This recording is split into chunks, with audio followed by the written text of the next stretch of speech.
$300,000. That is how much this kid and probably your kids are going to cost you over the course of their lives. One of the things that we're going to talk about today is how you can actually save money and still build wealth as a new or second or third or fourth parent. To help with that, I have a few lovely guests, my lovely business partner Lindsay, and also my lovely wife Kaylee. Wow, you're so tall. This is weird. Welcome to another DIY Wealth video. Like, comment, subscribe. Anybody who's going to be watching this video not only is thinking about making more money, but they're also thinking about saving money. You know, the second that you type into Google, when is my due date? All of a sudden, you are on so many companies' radar as like a soon-to-be mother who is entering a period in her life. There's a word for it, it's called nesting. And our brains go into this mode of where we just want to prepare the house and prepare the life and prepare everything to receive this child. Companies know this. I don't even know how formula started just showing up at my doorstep. I didn't sign up for anything. Has that happened to you guys? When I was still pregnant with our first, I went to the mailroom, I had a package coming, and all of a sudden, sitting there with that package was 2 cans of formula wrapped in a box with my name on it, and I was really confused. And I'm not gonna say don't go out and buy new things for your kid. As a mother, I know personally the instinct to nest and to prepare your area and your home, it's very strong, and I don't think we should be telling moms don't do these things, don't follow your instincts. But I think it is important to just say, like, be aware of this marketing machine. It exists. Everything that you're being marketed to, you don't necessarily need, you might not even want. Just be aware that you're being heavily marketed to, and don't think that you need everything. You're gonna spend like $5, $10, $20 on like a rattle for your newborn. Our first kid didn't play with any of it. You know what she liked? A drawer full of keys. You can get pretty far with very little, especially for that first 18 months of life. Our first daughter was entertained by a paper bag for a solid 15 minutes. Even to this day, she will be satisfied with a cup and crayons.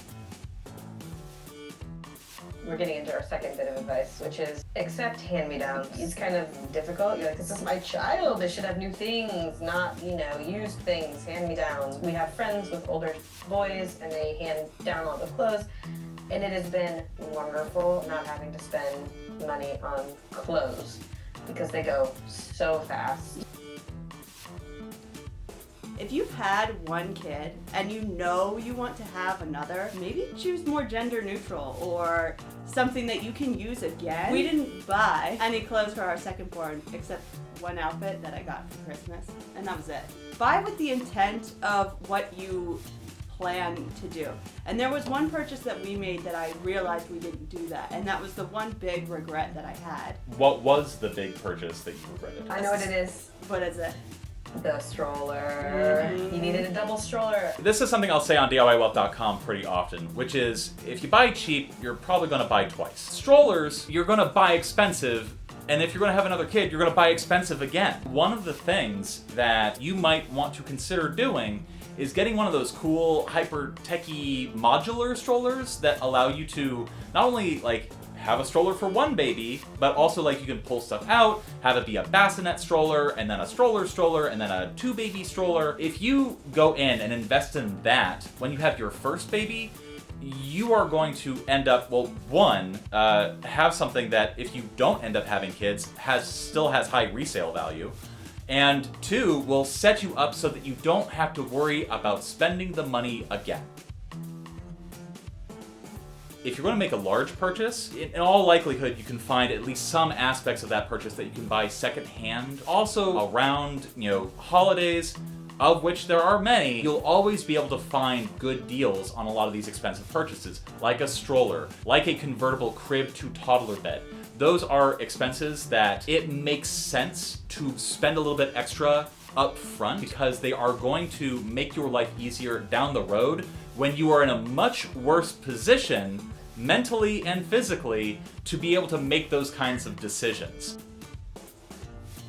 There are moms Discord groups, for example, that you can participate in and be a part in and share notes and also share coupons and deals, things with each other. All of these things not only are going to save you thousands of dollars, thousands upon thousands of dollars, they're also going to give you a source of emotional support that is lacking when you are pregnant and when you have just given birth. As a mother about to give birth, or as somebody who's just given birth, you are going to be tempted to make a lot of impulse purchases. Lindsay, can you speak to that? I actually saw a piece of research the other day, I think it was online. In the first few months after a baby's born, a rational part of the mother's brain actually shuts off. And all of that is routed to the emotional side. And that is what enables mothers to go through the bonding process and the nurturing process with the child. So like literally our rational brains shuts down and we are just largely emotional beings. Be aware of it and maybe have a conversation before you make those emotional purchases, especially if they're big ones. Things that I notice in the marketing world for parents is that products are pushed in your face, so easily accessible to see. But events, outings, and places to take your kids, that isn't. A lot of the free events that we could take our kids to, it's hard to know that they exist unless you're actually dialed into the community.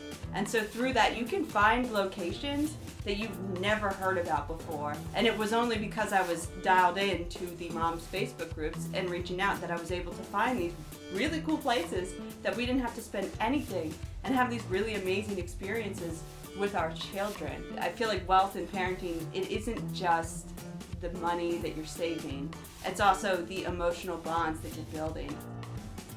So we've been talking a lot about things that you can do to save money, alternative ways of building wealth in terms of experiences or fulfillment. Lindsay, in particular, has a unique strategy. This is more about like what to do vis-a-vis, 529 plans and money and passing money along to your children and passing wealth along. Shortly after I was born, my father set up a whole life insurance policy for me. And then he told me about it, and I didn't find out about it until adulthood when he was basically like, hey, I opened this whole life insurance policy for you, and there's this much money in it. As you have kids and you accumulate wealth, you start to be conscious of like, well, what happens to my family if something were to happen to me? It was such a reassurance for me to know that so many years ago, my father had set up this whole life insurance policy for me, and it has so much death benefit to it. But not only that, whole life insurance policies have incredible living benefits.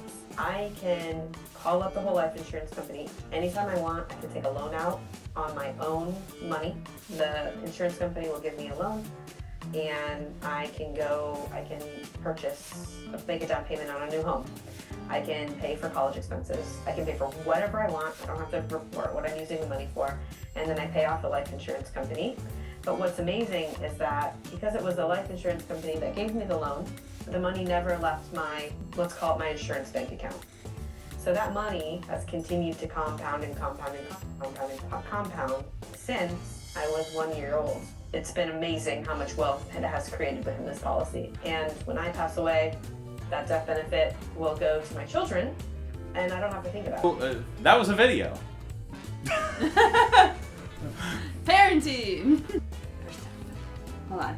I know, it's nerve-wracking, isn't it? I'm like, oh my god! Alright, I can do this. Hold on. Thank you for watching the video all the way through. If you like this video, don't forget to like and subscribe to our channel. And if you thought, oh, I would like to become more financially literate, I want to learn more about investing in detail, well, then check out my newsletter, The Legacy Wealth Monthly.